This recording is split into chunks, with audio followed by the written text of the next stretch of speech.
Okay, this is real. This is something that happened. This asteroid. It happens actually all the time. Asteroids come near the Earth and they pass near the Earth. This one was actually pretty close. I looked up the numbers and I think I got it right, but it doesn't really matter. We're going to do this problem anyway. So the question is, if this asteroid comes by the Earth like this, how much is it going to deflect? We can even calculate that as an angle.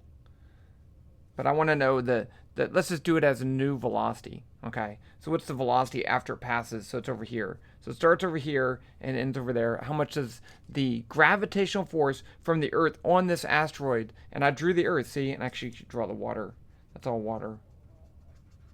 See, water. Isn't that cool? Okay. So how much does it deflect? Now, so this is, like I said, asteroid 2020 QG. I don't know where they come up with that name. But what I do know from looking up the values, it passed 2.95 times 10 to the 6 meters. I'm not sure that answer is right. It seems crazy because the radius of the Earth is 6 times 10 to the 6 meters. So this is, they gave that number as the distance, I guess, from the surface of the Earth, because it couldn't be from the center of the Earth, or it would have gone through the Earth, and that would have been bad. They say it was like car-sized. Okay, but in fact, the mass doesn't matter, and I'll talk about that in a little bit. So we can just call the mass let's call the mass. I'm just gonna not even call it a mass.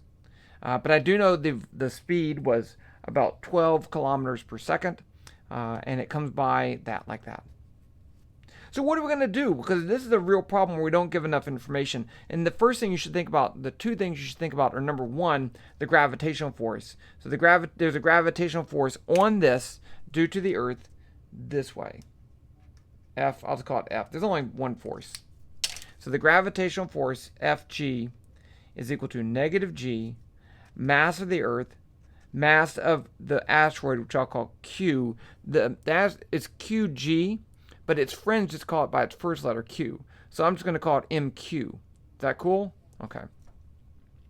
And then R hat over R squared. So in this case, R is the vector from the center of the Earth to the asteroid, like that. And you see the problem here is that this vector changes distance as it moves across, and it changes direction. So that's not so easy, but we can still do this problem. And we will. Okay. And with that force, we could say F net equals delta P over delta T. So I can write down an initial momentum, and I can use this force to find the final momentum if I know the time.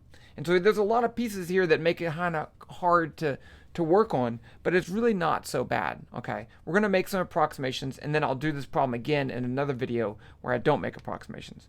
Okay, so let me just write this out as I could calculate the gravitational force. I could use the gravitational force to find the final momentum, so I could say P2 equals P1 plus, I'm going to call this Fg delta T, right? Because that's my gravitational force. If I write this as P2 minus P1 over delta T, then I multiply both sides by delta T, add P1 to both sides, I get this. And then if I use P2 equals mv2, I can actually get the following. This is mq, v2 equals mq v1 plus, I'm going to write this as a minus g, mass of the Earth, mass of q, r hat, over r squared, delta t. Now, why did I write it like that? Because, check it. Those don't even matter, right? The masses are in the mass of the asteroid is in each term, so it cancels. So I get v2 equals v1 plus, I shouldn't have put that, minus g, mass of the Earth, over r squared, r hat, delta t. That's a terrible box. Okay, but what do I not know here? Well, I can get an expression for v1. Let's put this as my x and y axis just for now. So I can get that as a vector. I can get this vector r when it's at the closest approach. I'm gonna do that. Okay. And so then I can calculate this. I can calculate r hat. That's easy. But what about delta t? That's the problem, right? What's delta t? What's the time that this force acts? And so here we have a problem. We're going to have to make an estimate for both really r and delta t. So here's what I'm going to do. Let's assume that, let's look at this triangle. And I'm just drawing that. Okay. Let's say that this angle is, well, let's just do this. If this is the distance RQ, let's say this is the distance RQ also. And yes, the spacecraft's going to deviate during that time, but I'm just going to still use that distance RQ. Then I can say, let's say the magnitude of the velocity doesn't change. V average in one dimension is going to be delta R magnitude over delta T. So that's going to be, it's going to go a distance of about RQ, which I have here. I didn't have this number. So I know the average velocity. I'm going to assume it doesn't change very much. I know RQ. I can solve for delta T. So delta T is going to be equal to RQ over V average. So that would give me my approximation for time. So that's what I'm going to do. I'm going to use this distance for my R and calculate my force. And I'm going to use this for my time. Now, this is partially bogus, right? This is partially bogus, but we're still going to do it. And it still will give us a rough approximation. Because imagine this. Imagine that if this was a very weakly interacting, which I don't even know right now because I haven't done this problem. And it just barely deflects. Then these approximations are pretty good. Right? Because the force over here is about the same as the force over there. I don't think that's quite true in this case because it's pretty close to the Earth. But we're going to do it anyway. Okay. So we can get delta T because I know RQ and I know V average. So I need to get V1. Let's write that as a vector. V1 is going to be, let's see, it's moving in the positive y direction. So it's going to be 0, 12 times 10 to the third, 0 meters per second. I need to get the vector r. Well, I don't actually need that. I need r hat, right? So r hat is this direction, which is the x direction. So r hat is going to be equal to the vector 1, 0, 0. And then I need r. I got that. R is this RQ. So I have everything. Yeah.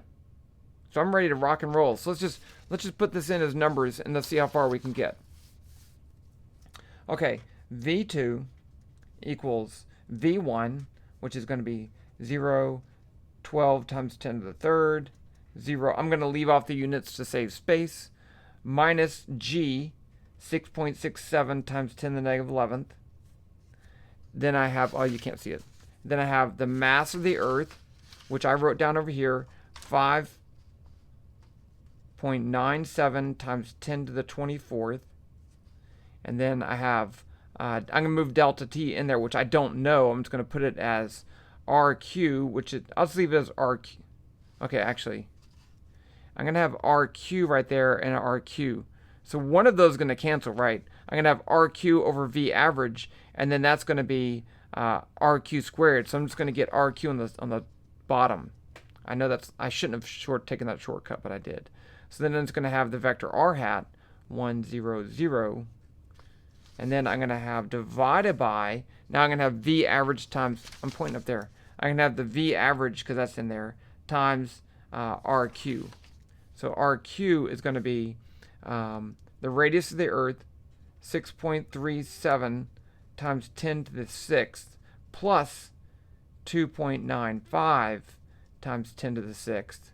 That's RQ. And then the velocity would be 12 times 10 to the third meters per second. I said I was leaving off the units. I think I got everything. I feel like I have everything.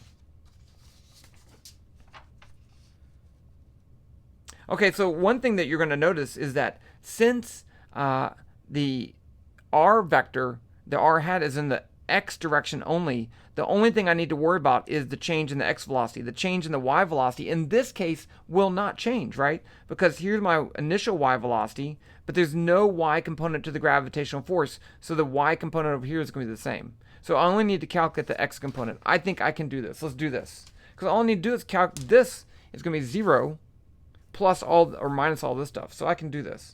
So V2 equals, let's do the x component. I need my calculator. Hopefully it works. It's not working. There we go. Got it. Okay, so I'm just going to start entering this stuff in. 6.67 times 10 to the negative 11th. Enter. 5.97 times 10 to the 24th times. And then I'm just doing the y component. The x component, so it's 1. But actually I missed this negative sign, so I need to do the change sign right there. I'll put that in there. Now I'm going to divide by, I'm going to add these two things together. 6.37 times 10 to the 6th, enter. 2.95 times 10 to the 6th, plus. Now I can divide that. This stuff up here divided by that. Now I need to also divide by this. So I can say 12 times 10 to the 3 divided by. And that is my final y velocity. So I have negative 3,560. So I get V2 is negative 3,560, 12 times 10 to the third, 0 meters per second. And there's my final velocity. Okay. I think maybe it would be useful to find the angle between these two, just so we can see what kind of deflection that is. So let's look at this. Here's V1. Here's V2.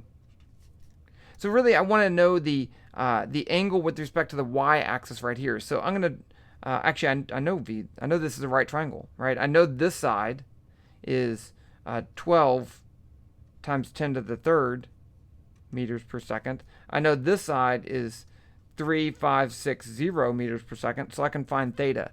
So I can say tangent of theta is going to be the opposite, 3,560 divided by the adjacent of 12 times 10 to the third. So theta is going to be the inverse tangent of 3,560 over 12 times 10 to the third. Let's do that.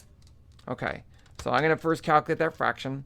So I can say drop 3,560 enter 12 times 10 to the third divided by. Now I'm going to take the inverse tangent. So I can say trig a tan. I think I'm already in degrees mode. Yeah. So 16.5 degrees. So that's my deflection. That's how much it deflected, which is not that terribly much. So I think my approximation is pretty good. But here's what we're going to do. What if I did this starting right here and broke it into a very short time interval of, let's say, a few seconds? And actually, I should print out this time interval because I'm going to need that. Let's print out delta t. Let's calculate that real quick. So it's going to be RQ, which is 6.37 times 10 to the 6th plus 2.95 times 10 to the 6th divided by the velocity of 12 times 10 to the third. And I get 6.37 times 10 to the 6th, enter, 2.95 times 10 to the 6th plus 12 times 10 to the third divided by. I get 776 seconds. Okay, so that's a couple of hours, right? A few hours, 10 hours or so, more than 10 hours, 12 hours. So it took a while. Okay, but what if I broke that into, let's say, 30-minute time intervals, and then I did another 30-minute time interval and another 30-minute time interval? During those shorter time intervals, this approximation that the force is constant is much more valid. But then we're ending up, if I break this into 30-minute sections, then we're going to have to do, instead of one time interval, we're going to be doing, let's see, 20, right? If I do 10 hours.